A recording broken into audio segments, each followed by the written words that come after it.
Good morning, or in my guest's case, afternoon. This is Dr. Matthew Dunn, host of The Future of Email Marketing. And my guest today is Nick Crawford, owner and principal consultant of Twist Consultancy. Nick, welcome. Glad you accepted the invitation to join me and talk today. No, it's an honor. Thank you very much for inviting me. Tell people a bit about Twist, and then we'll delve into your very deep past with email after that. Yeah, so Twist is my consultancy. We hit 5 years in June, and the premise really.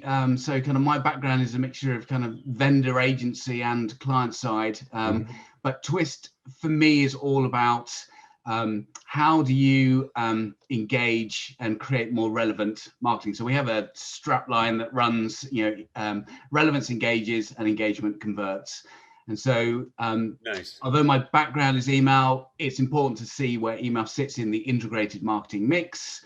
And really, a lot of great marketing is more about the planning and really trying to understand your customer and then worrying about what channel you're putting in. So having a blend of kind of multiple channel experience, but with that real focus on email because it creates relationships better than any channel, I think. That's the mix that we bring. Seize on that last statement for a second. Email strength at creating relationships. How come? and, Well, and yeah, go ahead. yeah. So I think because it's one of the few channels that you can directly talk to your own customers.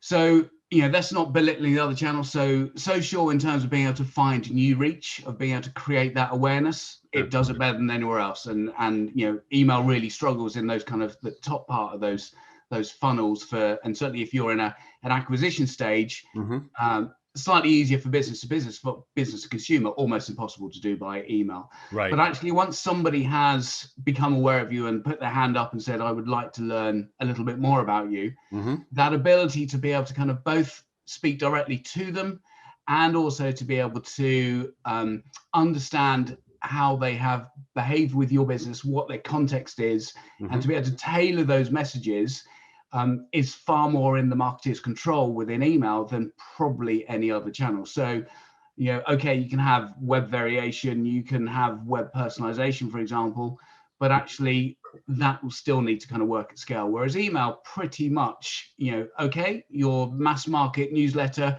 can still be absolutely tailored to say, what did you last click on? Or have you got something in the basket? Your tactical emails, actually, this is what you did before or what you've engaged with. And then your trigger, almost your one-to-ones, you've just done something, or this is your life stage. Yeah. Actually, that level of control is where email really plays to its strengths. Okay. And so what I hear you saying that seems like really good advice for listeners is don't just think of email in isolation for sure, but think in terms of that strength of conversation and relationship building. Once they've said, as you said, stick their hand up and say, yeah, I do want to hear more about you, or I have bought something from you, and maybe I'll consider buying or doing more. Okay, yeah. Tell us a bit about the either customer base or favorite customers for you and Twist. So I'm very lucky that I kind of work across a mixture of customers. So I do a lot of work at the moment with a wildlife charity, so the RSPB, which is the Royal Society for the Prevention for Protection of Birds. Cool. Although they have expanded out, so it's kind of wildlife as a whole. Yeah. And that's been really interesting for me. So I've kind of worked with them for the last 3 years, both in terms of kind of channel platform, the art of the possible with email, as well as content specialisms for email. And so that's all about the supporter experience. So actually, this is not necessarily selling you something. This is not a service that they're using, but this is, I want to support you, and how best can the organization promote the right kind of support in the right way for that individual. So it's a very different mindset than coming out of more commercial operations. Yeah. I'm really glad that I'm glad to hear that you're helping them, because so many charities and nonprofits struggle they struggle partially to find the expertise and partially to admit that they also need to have some expertise and apply some expertise in that relationship building. Their cause alone is probably not sufficient.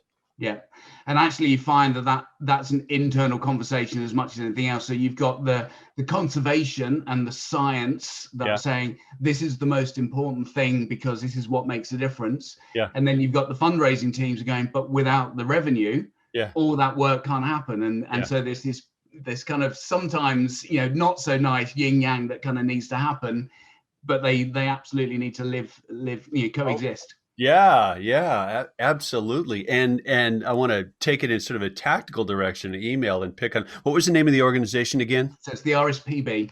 RSPB. Yeah, so the Royal Society for the Protection of Birds. And you said expanded out, it's wildlife habitat, et cetera. Do they get involved in land conservation as well? Yeah, so they're probably the largest nature conservation charity globally in terms of the width. So yeah, land acquisition, species control, habitat returns, as well as kind of education and the citizen science parts. So there's one of the biggest things, certainly in the UK, everyone will know this, but they have a big garden bird watch. So for 1 hour in January, the nation is asked to count and record how many birds they see in the garden. Yeah. So it's a way of kind of bringing everyone together, a way of raising awareness. And clearly in these kind of lockdown times, everyone has become more aware of their green spaces and the nature that's around them and the benefit that it gives you. Yeah. So it's been the best year ever that we've had in terms of numbers and volume. But it's a way of being able to kind of measure the decline and or increase of certain populations. But if you imagine, one person kind of doing that count gives you a view. This year we had over 1 million people actually submit their counts for us. So that view of the population becomes really meaningful from a scientific point of view as well. Yeah, and that's brilliant. The simultaneous for an hour, right? Talk about a sample set. I'm curious to delve into your thinking a bit, or the advice that you give them about that that tension between keeping and building the relationship and nagging people, which tends to backfire on the relationships. Like, I may agree with your cause, let's call it wildlife, passion of mine as well, but if you email me, every hour, it's not going to last. Like, how do you tell them to navigate? How do you help them navigate that? Yeah, so there's a couple of considerations. One, and this is the same for a lot of businesses. There are lots of part of the organization that want to get their message out front and center as a priority. So, within the organization, you can have bought something from their shop and supported that way. You can become a member, so you've got an ongoing kind of revenue that's coming in. You can give to an appeal or a donation or a raffle. You can campaign, so your time, they've got reserves, so land that you can go and see, so events and visitors. So there are a number of different ways that you can support, and each of those parts of the organization want to go, but mine's important. I want to get out to the supporters and tell them. So there's a balance to be had across all of that messaging. Yeah. Excuse me. And there's also then this balance between actually any of those may be relevant at any moment in time, but bring them all together at the same time, suddenly they're not relevant. As a supporter, I'm now absolutely getting bombarded. Right. So what we're doing quite a lot of work with is trying to understand the best supporter journey based on where you start and where you get to. So the short-term view is, well, if I bought from the shop, I'll just talk to you about shop items. Or if I've given to an appeal, I'll just talk to you about an appeal items. Okay. But actually, can we get smarter with that and go, well, actually, if I bought something from a shop that's puffin related, who doesn't love a puffin? And actually, we've now got an appeal that's kind of seabird related or puffin specific. Actually, that probably is more relevant than not. So introducing that as a way that you can help, it allows an onward journey. Conversely, actually, if I bought from a shop, don't just tell me about giving, actually allow me to understand the choices that I have, and then based on what I read, what I click, my action with that interaction, then start to segment and target me and go that way. And that's how we're trying to use email almost as a Harry Potter sorting hat to actually go, what have you done, and actually what do we give you next to be able to kind of make it as relevant as Yeah. possible. Yeah. Okay. Okay. Wait. What house would you put yourself in? Was it Hufflepuff? Was it?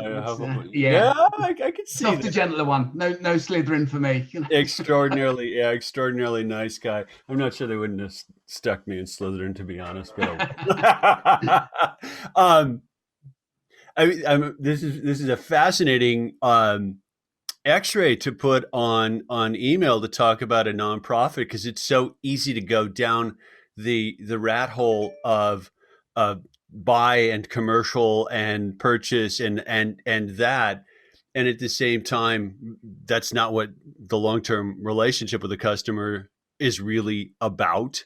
And for your, call a wildlife nonprofit, they're thinking in terms of relationship, but they've got to earn that space in the head and the inbox Yeah, as yeah, well. because you've got, not only vying for attention for other charities, there's no bad charity, so where do I spend my money or my Right, time? right. But also you've got that share of wallet of actually, and again the last year where a lot of people have had to become more frugal, and cash is a more sensitive subject. Yeah. Actually, can I afford to give for Hmm. something that potentially is a nice to have rather than an essential? So Yeah. this is, it's the same, very similar issues to lots of business. It's just that, there's a different filter that you need to put on it sometimes. Yeah. And like all things, charity can learn, or the third sector can learn from commerce, can learn from, from commercial, etc., etc. It's, Yeah. there are Yeah. lessons to be learned everywhere.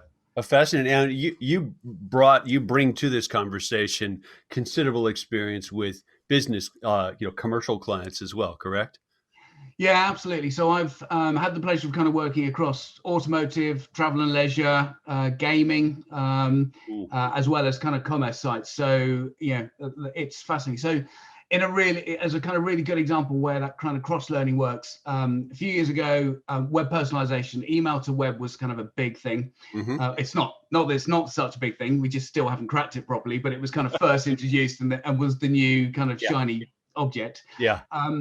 And so lots of kind of commerce sites were going, actually, how can we personalize? What's that kind of based on? Hmm. You then talk to a gaming client. So, like the likes of Coral Gala or Betfred, or, the kind of big online gambling sites. Hmm. And their question is not, what's the personalization? Because they know their customers so well. They know Really? exactly, depending on where you start, are you kind of on slots, or you're on football, soccer, or are you on, horse racing? They know what you're most likely to do next. They know what your amounts are. They really have a really rich Yeah. view of their kind of customer behavior. So their question is not, what do I personalize with? Their question was, how fast can we get that personalization? If I'm Really? in match, if I want to put new odds in front of someone by text, at half time, Yeah. how can I do that? And Yeah. it's the same issue, but in a really different way. And that's the fun of kind of working cross sector. Yeah, yeah, seriously. Online betting is an interesting one for the U.S. audience. Uh, a lot of online gambling. No, there's been different regulatory mindset, but then we have these collections of gambling called Vegas and Atlantic City and places like that where they do this stuff to a fare thee well. And I hadn't ever thought of that, but right, you're right. Their knowledge of their customer with that, use your card so you can X, Y, and Z. It's got to be extraordinary. Yeah. You could do a heck of a paper, right? Wildlife and the other wildlife, and how the two are the Yeah, same, yeah, right? yeah, Oh absolutely. wow, fascinating. Yeah. And at the same time, the same challenge. How do you earn the attention, earn the spot in the inbox? I'm curious your thoughts about one thing, because when you're talking about your wildlife client, this really struck me. There's a real building a ship in a bottle challenge with the email piece of marketing and others, of accumulating knowledge about that customer. It's not like we're going to sit down and fill out a 30-page questionnaire telling you everything. It's like comes along a little bit at a time. Even the gambling clients are gathering that with cards or swipes or whatever else, but they're getting it a little bit at a time and building up that picture and hopefully evolving that picture as you go along. It's not easy. No, it's not, and because it's not easy, or perhaps because it can become very complicated very quickly. Yes. It then can become paralyzing, or actually you have a lovely big ambition and you've come out of a lovely 2-day strategy session and you flip charts of field and that's great, and then you sit down and you go, but where do I actually start? And how do we do point this? It kind of fails. So as a strategist, that used to always be the biggest frustration. You kind of, how do we actually turn this into activity? And the trick there is you've got to break it down into manageable bite-size chunks. So for me, there's a couple of considerations from a strategic level. One is what do we know about the customer? Not necessarily what they've told us, but what do we know about them? So let's go commerce just to kind of switch it up. So are they have they bought from us? Have they used us in any way? Yeah. Have they used us once? Are they multiple? Are they lapsing? Can we see and understand that? Because that customer life stage segmentation allows you to be more relevant than if you just treat everyone in the same way. Don't tell your prospects the same thing you're telling your first-time customers. Don't tell your first-time customers the same thing you're telling your lapsers. So that's something that everyone can pretty much understand from a logic. Yep, I can understand why that needs to be a different conversation. Can I recognize it within my data? It's probably easier because it's transactionally based rather than anything else, and it starts everyone on a road of segmentation as a journey to take. There's a step before that problem I'm curious about your thoughts on, especially now. And the step before that is, can you, how do you know who they are in the first place in order to ferret out that have you bought before, have you been a customer before distinction? And what I'm alluding to there is our dawning awareness of privacy and data control, and the sometimes tenuous and even difficult identity barrier between a visitor, a customer, and our business or our charity or whatever it is. Yeah, no, absolutely, and I guess in part that's why I love email, because actually you by default you're a kind of step on from that, because you had to have put the hand up, or you have to at least know who they are. Right. Right. But so in that kind of awareness piece, and this is where slightly programmatic and social have got themselves a bit of a bad reputation, because the promise was that could all be done, but it's very smoke and mirrors. And actually, with the new cookie regulations coming in, etc., and privacy becoming more and more kind of top of mind, that becomes harder and harder to actually do. So the flip side of that potentially is that you kind of have to work to your kind of biggest cohort. So from a lookalike approach. So actually, if I don't know anything about this individual, let's say that from a search point of view, yes, you can try and control search, but actually they've come to the website. How can I give them a journey that's at least going to be slightly relevant to them? So can I, within the web architecture, kind of go, are you new or are you existing? Can we give them some journeys to start to take to at least start to kind of close down the type of content? Or can I at least surface my most common of, or frequently asked, or the content that kind of gets the richest pages, but make that really easy to find first. But with a value that says, actually, we want to be as relevant as we can to you. Give us a little bit of information and allow us to kind of then be able to tailor that for you. And, the great trade-off. I don't know many people that aren't willing to give something in return. So actually, if let's say I've come to a travel and leisure site and I'm being asked, do you love the sea or do you love the countryside? And actually give us a little bit of information, and we'll be able to kind of tailor it. Then absolutely, because I know it's going to make my life easier. But it's when you go, here's a form, fill it out, but I have no value behind it. You go, I don't think so. I don't. Not yet. I don't think so. Yeah, and then and that tendency, that sort of lunge of we want to tell you everything, before we even did hello, right? Yeah. Hello, what's your name? My friend Ty Giuliani calls it the value vomit. Hi, blah. Yeah. I tell you Well, to everything a in the certain, world. the simple version of that is it's where the carousel came from, isn't it? Actually, we don't know what you want to see, so Yeah, we're going to use a piece of real estate that just trying to gives you everything. yeah, Whereas actually, if you had kind of three choices, and we use it in email, don't we, as self-segmentation. Which of these three things are you interested in? yeah, Click yeah, on the one. I now know I can use that again, even if you're anonymous to me. I know what group you're in. yeah, Um, and actually, to be a bit more explicit about asking information and asking for choice yeah. is not necessarily a bad thing. Yeah, no, yeah, I appreciate it. I appreciate the upfront, candid. We're doing this so that we can better, better do that. I have to give Google some points for having done that consistently pretty well, at least in some of their main properties. You get that if you search on, I don't know, fly fishing gear, you're gonna see some on the side, and we're all comfortable, relatively comfortable Yeah, with that equation now. yeah, Yeah, yeah. And if they're accumulating pieces as they go along, oh, he asked about this, yeah, oh, he asked about that, oh, he yeah. asked about that. The Hmm. trick then is not to keep doing it if you don't get further engagement. So, I'm buying Hello Kitty stuff for my daughter Uh-huh. 5 years ago. Uh-huh. She doesn't want it, and I definitely don't want to see it now. But if you just repeat that behavior because you've Yeah, got nothing else, whereas if yeah, you go, well, let's show it. Is there engagement? Right, let's keep showing it. If there's yeah, not engagement, what might be the alternative? And yeah. that's where the smarts start to come in. And where that's going to be, the you alluded to it, right? The shift away from third party cookies, increasing privacy, the mechanisms and instruments for listening for that behavior are going to have to get retooled.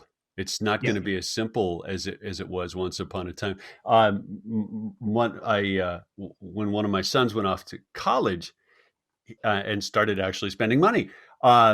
He used my Amazon account, which I'm fine with. So he could see everything I bought, I could see everything bought, but I would notice, why is such and such showing up in a web browser? Oh, Hunter, were you looking for whatever music gear? Is that why I'm seeing guitars all of a sudden? So I'm sure we confused the heck out of someone somewhere in a Presumably marketing. that's your story and you're sticking to it. That's my story, and I'm sticking to it.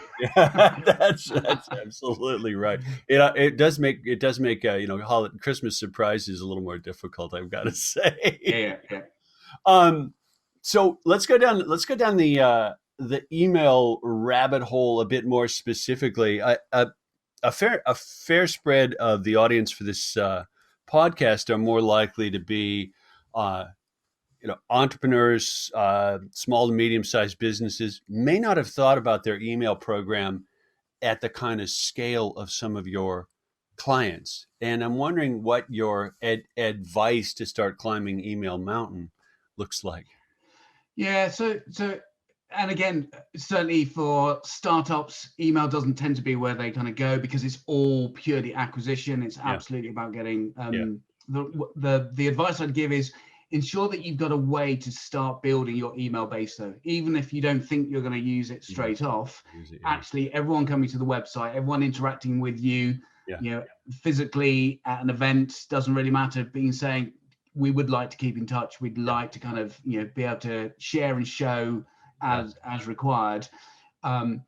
Because certainly at those kind of early stages, the view is, well, if I haven't got thousands of, it's not worthwhile. But actually for a lot of businesses, another 2 or 3 clients use of platform makes a difference. makes a So difference. actually, if I've got 50 people that I'm talking to, Hmm. sensibly, then Hmm. actually I only need one of those to actually go, do you know what, I will take that extra this or start doing that or tell my network about it Yeah, to make a difference. So although it might seem nowhere near as kind of worthwhile as the kind of big volume stuff in other channels, yeah, make sure that you're capturing it, make sure that you nurture it, because actually that will ramp up fairly quickly, right. and it becomes the starter for 10, and actually it's an ongoing relationship and conversation, and therefore it's likely to bear fruit much more than paying for another ad somewhere.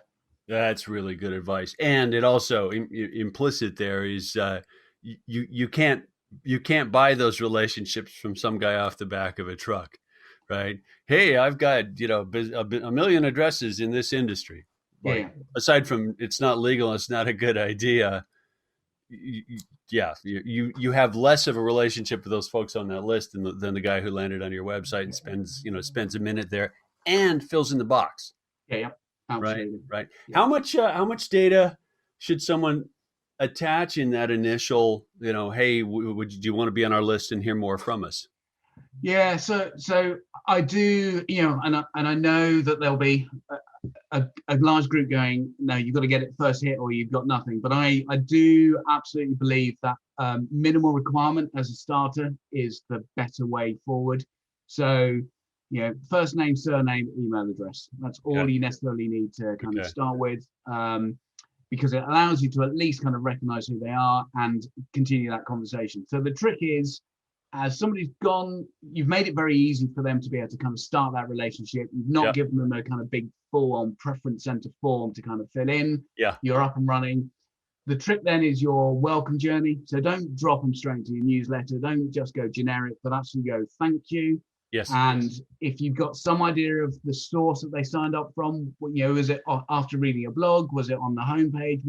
If you've got that kind of insight that you can offer, reference it and use it.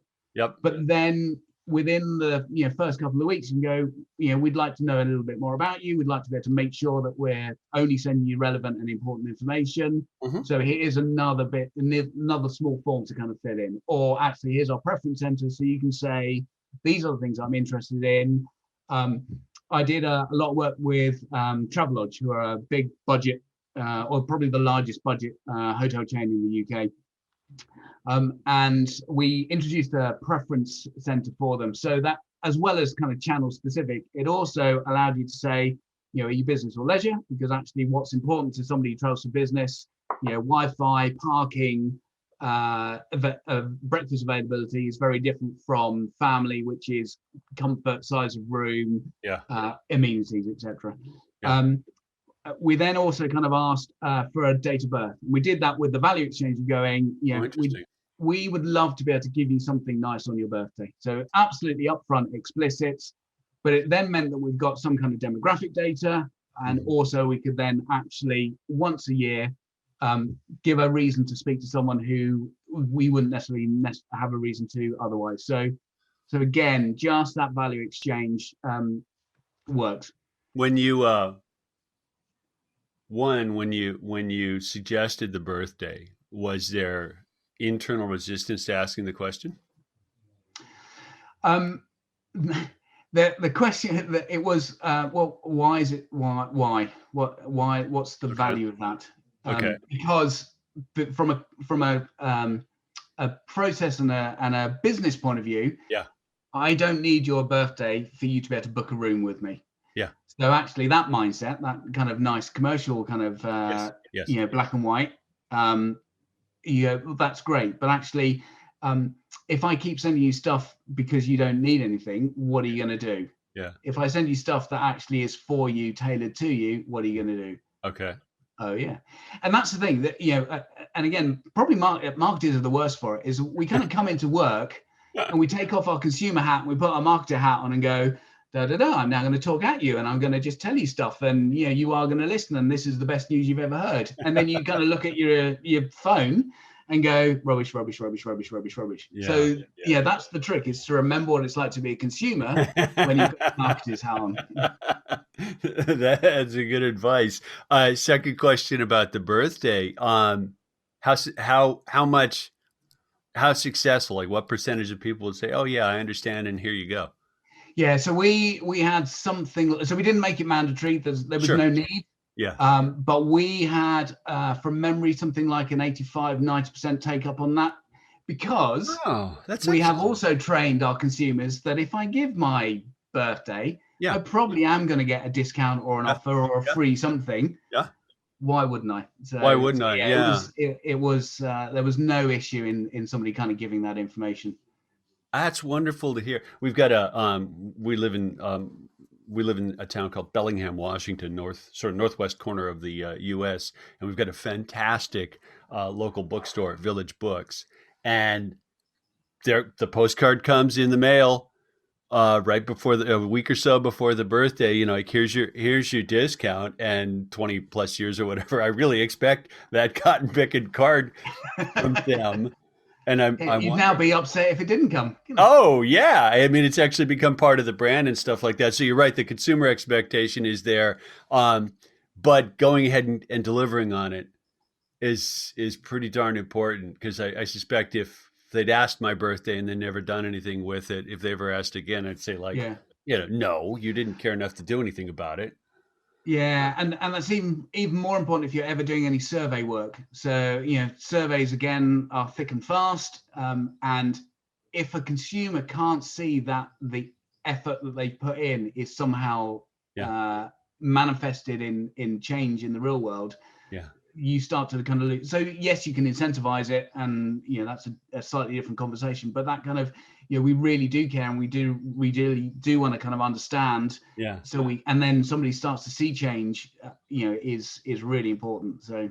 I mean, you'd mentioned earlier how easy it is to end up in paralysis. Come back from the flip charts and go, where do we start? And even something as simple as your first name, last name, email address, and then we add birthday to the mix. Like, on the one hand, you can gather an astonishing amount of data without asking. On the other hand, people will only surrender so much at a time. But it's such a mess. It's so hard to start accumulating that picture, accumulating that knowledge about customers, about prospects, about the people that you're actually relating to at the other end of that pipeline. Like, how do you slice up that elephant so you eat it a bite at a time? Yeah, so I think one of the ways to be able to do that is to ask the question: if I had this information, what would I do with it? Because that stops you just collecting anything and everything. Yeah. We've got an opportunity to collect. Certainly when you're dealing with kind of multiple parts of the business, again, see previous comment about everyone wants their message out there. Everyone wants to gather there and get their kind of data in. How much do you spend? What are you doing? What's of interest to you? Where do you go? Yeah. So that's one way of filtering it and go, if we have this, do we actually have the mechanism to make it some kind of content variation? Yes. So if I'm asking for location, have I got location-based content that I can give? If I have, great. Then you can, and that then feeds back into the reason we ask this is. Yeah. So that one of the great ways of kind of getting over that from the mechanics of the form is to have that little pop-up that says, "This is why we're asking this. This is how we're going to use it. This is what we've got." Because then, for those that are more cautious, it gives that kind of reassurance that there's a kind of worthwhile. Right. So that's kind of that helps to filter. And then the second one is to go, okay, what's going to make the biggest difference first? So, we kind of come back to this live stage. So actually, if I've got some basic segmentation that says, I know that 40% of my customers have only used this once, or 40% of my supporters going back to the charity have bought from the shop and never done anything else. Yeah. And I know that 20% of my base are kind of regular. Then I know the biggest difference is in that first to second, whatever it is, use, purchase, etc. So that's where my focus needs to be. So that's the next thing that I tackle. So what do I need to know about that group to allow me to kind of make a difference? And you can then start to chunk down the data that you're starting to ingest and kind of ask for on that drip feed basis. Yeah. Yeah, and implicitly in what you said, think in terms of the long-term relationship you want with them, not just how to tailor, this first message here. I regret that I didn't bookmark it, because you think you're going to remember where you saw something, and of course you never do, because we're all overwhelmed. But I chanced across a conversation on video somewhere, and this is probably 4 or 5 years ago, seriously, and it was a restaurateur talking with a guy who was a restaurateur, had become really a consultant and advisor to restaurants. And the advisor, he just whipped it off in a minute or two. He had this extraordinary burst out of his mouth. He said, okay, look, if you want to succeed in the restaurant business, And he just went through it step by step. He said, you've got to have a special that gets people in the door for the first time. You go over, you talk with them personally, say, thanks for coming to my restaurant. Here's a note, bring it back, half off your next dinner. And he just went through this structured sequence. And he said, if you can get someone coming back to your restaurant and having a really great experience there 3 or 4 times, he had a number. He said, they're going to become a regular. Yeah. And you're going to succeed. He said, if you think of making profit on every meal, every time someone walks in, whether it's the first time or 4th time or 5th time, you're probably not going to succeed because you're focused on, the cost of the meal. And it's really the cost of getting them back in the door over and over. So you become a habit that you need to focus on. It's like, wow, is that insightful? How do you make them, how do you earn that space in the head that wildlife conservation nonprofit needs to earn as well. That leads me. I was curious to talk with you because I was looking at your background and sort of real wide range of parts of the marketing world that you've touched on in your career. And let's focus on that wildlife group again, because it's just so much fun to not talk about just business selling widgets for a change. I'm of the conviction that we're in a big slow shift from print to media, and what's going to move me about the organization that helps preserve lands here. They could bore me to death with words, but one picture is probably going to make me go, oh yeah, I know that place. And we consume media differently, faster, more readily than print these days. And at the same time, here's email, honestly, to me, struggling with that equation. Email still, to me, very copy centric. And I'm not saying copy doesn't matter, but I'm saying email tends to be words, and decorated with a couple of pictures and hit send and off you go and do the same thing again. And it irks the bejeepers out of me because I think we're missing an opportunity. Reactions? Yeah. So 2 reactions. One, I pretty much agree in terms of, so one of my mantras for email is less is often more. So actually, nice. Reduce. So again, think about your own consumer behavior when you look in email. How many times do you read verbatim the words? You don't. You scan it. You don't. So actually, that mechanics of email is we know that you absorb image first, title, subtitle, bullets, and then any copy. So be aware of that. So actually, and I think it's fair to say one of the kind of trends across 2019 and 2020 is far more visual emails as a whole. That certainly it helped in part, I think, with mobile view, but actually you've got longer, deeper, richer hero images. They're kind of really in. That use of kind of animation is kind of very much kind of back in. So it's becoming a little bit of an art form as well as a kind of a medium. I don't think that's any kind of bad thing. And I think one of the places that email will end up going is to be far more interactive in itself. So whether that's you're scratching, whether you're, so when AMP kind of grows up or something around that actually allows you to interact, to tab with the email, combined with the ability to change content on open rather than send. So actually, if I'm at the beginning of the day, I get a different message from the end of the day. All of those things will help email have a new life. And I think it will move away from being transactional. So WhatsApp will kind of continue to be the transactional. SMS will continue to be the you've got a parcel arriving, your appointment is, etc. So I think that's kind of part of it. And I think the second part is that actually email is a fantastic signpost to the content. So actually, we're not yet embedding video in email because not every client supports it, and it's what one person sees is not another. So from a developer's point of view, it is a nightmare. It's a nightmare. But actually putting that animated GIF that says here is the video content to then go and find it is the thing that kind of really works. The only kind of contrary part I'll give you to your statement is that I still absolutely think there is a place for print. And actually, as it's become less common, I think it's become a little bit more special. And we've certainly seen that, in terms of our appeal journey, having a beautifully created 5-page booklet, and again, from a nature point of view, we've got a lot of really rich if you imagine National Geographic, it's probably kind of something that everyone kind of understands. Sure. A similar kind of richness of image and beauty of nature. Yeah. To be able to kind of see that and then have that followed up by an email that says, and here's how you can next do something. Those two things absolutely are greater than the sum of each of those individuals. So combining those channels to work together, Nice. It's still a real place for that. Yeah. I mean, we'll talk about email and paid newsletters and that whole thing in a second. This is my lead into it. There's a writer named Ben Thompson who writes a newsletter called Stratechery, and I pay for a subscription to Stratechery every month, and I practically pounce on Ben's email almost every morning. Like, oh, there's Stratechery. Ignore everything else. Read this thing. And it's long. Like his emails, long and thoughtful and wonderful writer. And you're talking hundreds and hundreds of words almost every day. And I read almost every word almost every day, which is like, fascinating. There is a place for verbiage, and there is a place for copy, and there is a place for writing. And here's the but. But Ben has also got this knack for sitting down with, I'm pretty sure it's the paper app on an iPad, busted you, Ben.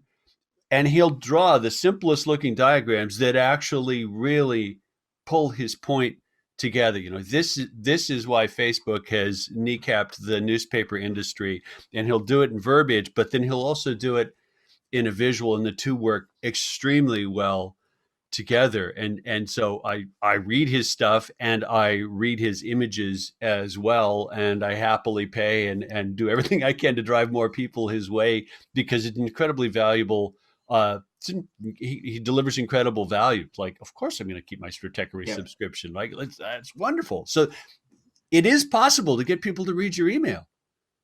I mean, maybe it helps he's a smart writer and I care about the topic, but it is entirely possible to get people to read your email. It's not easy. And that sort of taps into so a couple of things, but the main thing being that I'm sit on the email council for the Data and Marketing Association, one of the industry bodies within the UK. Yeah.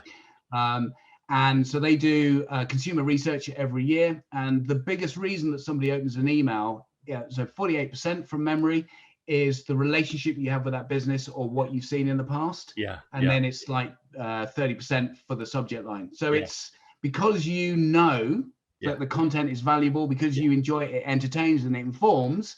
You're almost using it as a print medium now to go, actually, the email is just the vehicle for the copy. Right. Whereas actually, if you had somebody that you were less engaged with and you opened up an email and it went, thump, you go, no, I don't. You're absolutely right. Does not exist in a vacuum. And I had seen and read his columns, not in email enough times to go, who is this guy? Because I keep thinking that's incredibly smart what he just said. Oh, I can subscribe. Great. I wanted to ask you about, because we're segueing in that direction. You've got lots of news about Substack recently in the email world. Substack being paid emails newsletter.